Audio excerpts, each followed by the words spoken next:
మీరు కూడా హెయిర్ గీసేటప్పుడు అలాగే ఇండివిజువల్గా గీతలు గీస్తూ హెయిర్ మొత్తం నింపేస్తున్నారా? తప్పు. నేను కూడా అదే తప్పు చేసేవాడినండి. Hello guys, welcome to day 15 of learning portrait drawing in 30 days series. So as part of day 15 ఇవాళ మనం నేర్చుకోబోయేది హెయిర్ రియలిస్టిక్గా ఎలా డ్రా చేయాలని. ప్రీవియస్ వీడియోస్ కనుక మిస్ అయ్యి ఉంటే మన ఇన్స్టా పేజ్లోకి వెళ్ళి చెక్అవుట్ చేయండి. జర్నీ చాలా ఇంట్రెస్టింగ్ ఉంటుంది. రాబోయే వీడియోస్ కూడా తప్పకుండా మిస్ అవ్వకుండా చూడండి.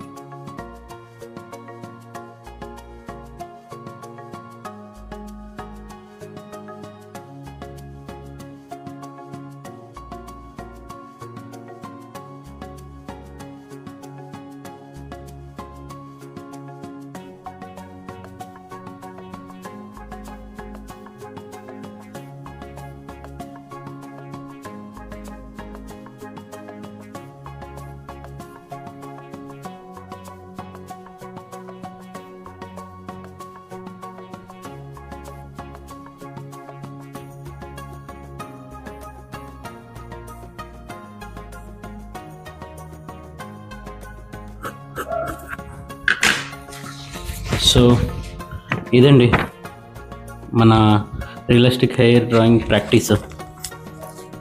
సోఫార్ నేను వేసిన అన్నట్లో ఈ వాటిది టఫెస్ట్ పార్ట్ అండి. షేడింగ్కి కావచ్చు, ఆ హెయిర్ హైలైట్ చేయడం, అది ఇంకా నేర్చుకోవాల్సిన చాలా ఉంది. But still we have 15 days to go. So yeah, మడిసన్నా కాసంత కళా కోసం ఉండాలయ్యా.